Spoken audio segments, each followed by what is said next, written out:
some reason, my earlier video didn't record any audio. And so I'm really hoping that it's picking up my audio. Nothing changed from yesterday to today.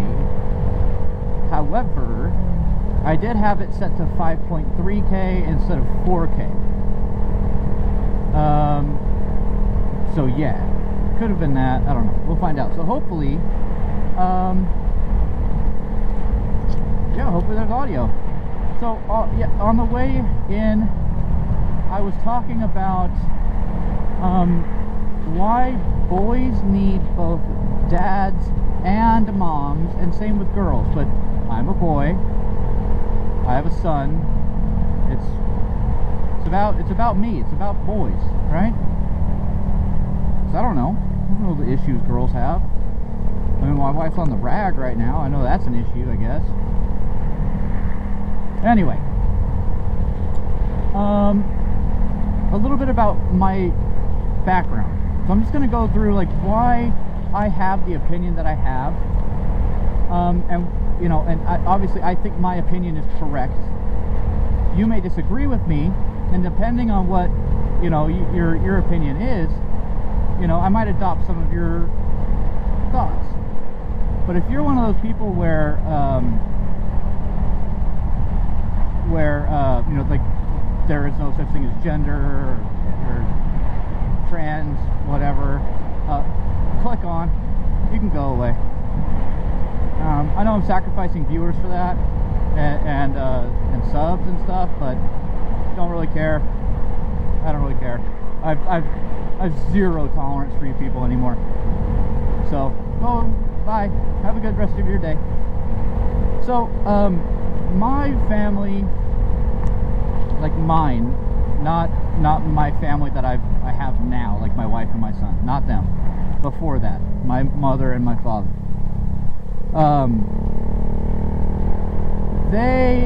My mom likes to paint the picture that my dad's this horrible person, which my dad's a straight up asshole. Don't, you know, that's not up for debate.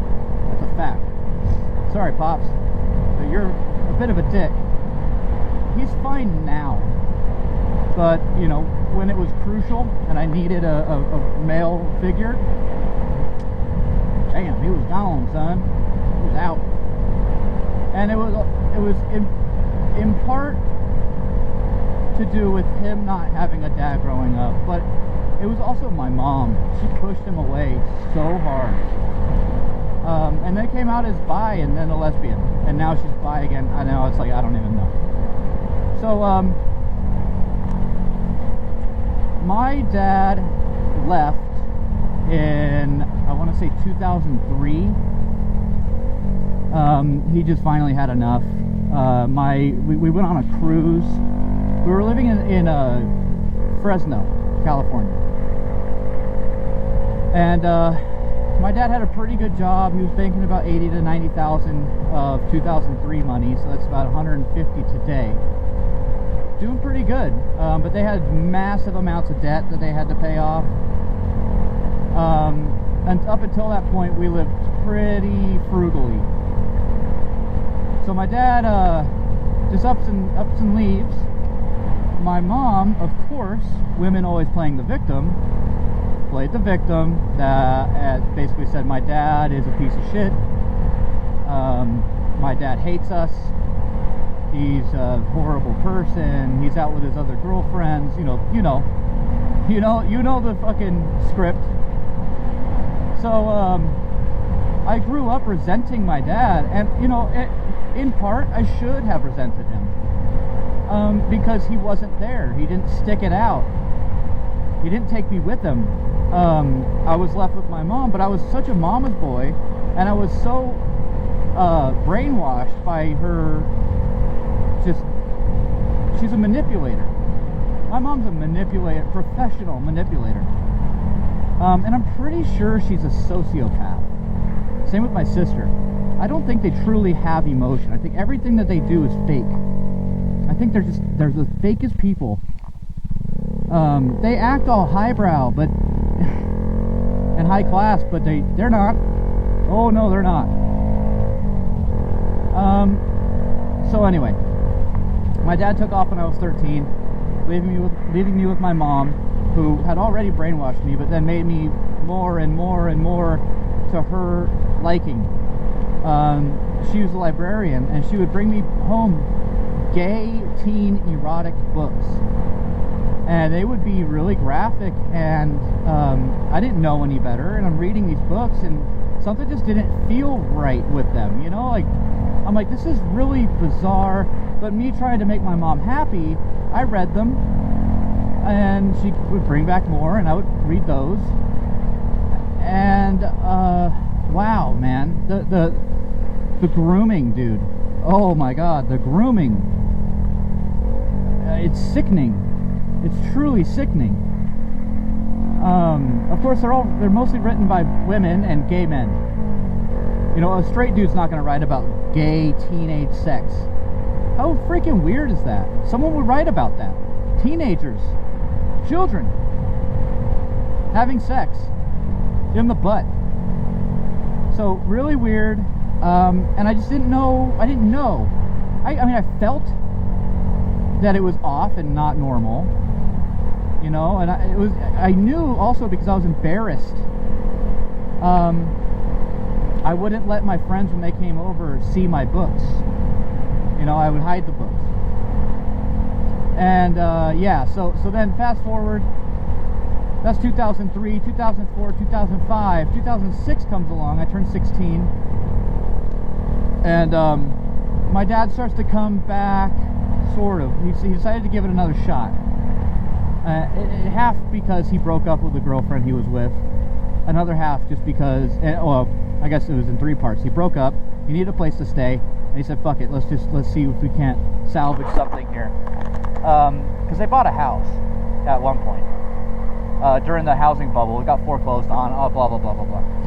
Anyway, so, I didn't have my dad, I had my mom, and she, you know, I'm sure she thought she was doing the right thing, but that's the thing, is she's so convinced that she was doing the right thing, that when I said, I don't think this is right, I eventually did push back. I was, you know, I don't know, I just was in trouble because of that. And it's just bizarre. And so anyway, I didn't grow up to be, I was a soft, chubby, entitled little fuck. And I'm still hard to get along with. My sense of humor is off. It's also because, you know, military, but I might add that I was homeschooled until 5th grade. And so that really stunted my social growth. You know, I was never able to bullshit with people until very, very recently.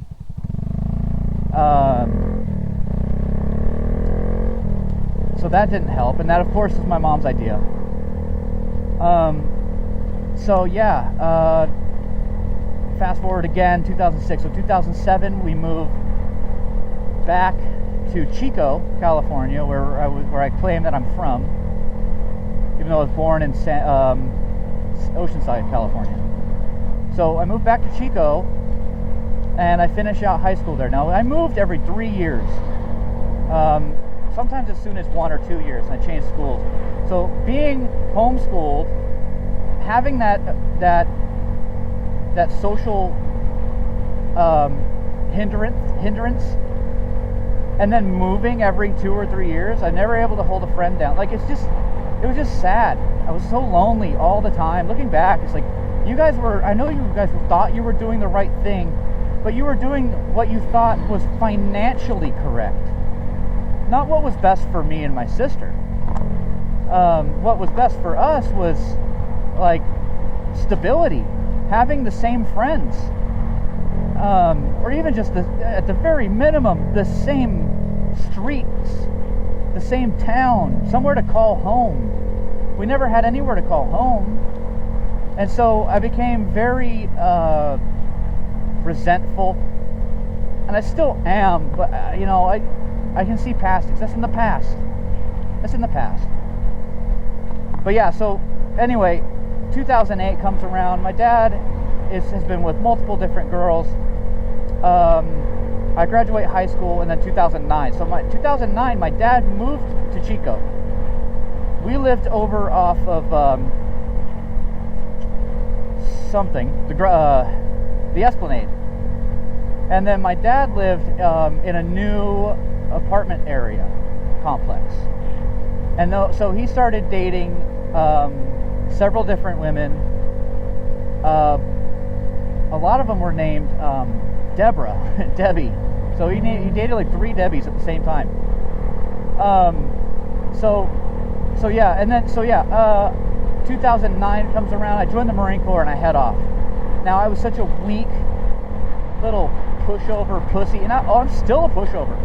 So if I get into an altercation, now almost anybody that's older than me or anyone that has a higher level of confidence than me automatically has control over me. And that's just due to the conditioning I've had to go through my entire life. I was conditioned into thinking that, I ain't shit, and the only way for me to survive is to make other people happy. And that means doing what other people say. It doesn't matter who you are. It could be some random stranger and they can tell me, hey, don't cross right there. Like I say, it's the street, don't cross right there. I won't. Only now in my 30s, I'm 33, almost 34. Now I finally have the confidence to do what I want to do and not care about what people think. I don't care. So, I mean, is this a little bit of a pity party? Yeah, a little bit, I guess, but it's just, I haven't talked about it like this in long form. Sometimes I'll bring it up to people, but it's like, I haven't, good Lord. Nice blinker, too. Anyway, it feels good to talk about. If you're listening, and you've listened all the way through, I appreciate you for being here and listening to me. You don't have to, and in the comments, I'm probably going to get ripped up if anyone does comment. It could be years down the road, I don't know. It could be yesterday that someone comments on this video. Obviously it's impossible, I understand. I thank God that I found my wife, or she found me, and she turned me into a better person. She turned me into a man, actually. When we met, when we were both 23, I'm not gonna lie, I was hot, dude. I rode a motorcycle. I was fit. We were both in the Marines, so the Marine part didn't exactly help. But she's the kind of woman that wouldn't marry someone who's not either already strong or has the potential to be strong. And both emotionally, mentally, and physically. We've both been through some serious shit. And so we're both mentally strong. Not exactly emotionally strong, but now we are. And now I'm physically strong. So I thank God that she's here for me. She stuck it out. We're married 10 years now. Love of my life, man.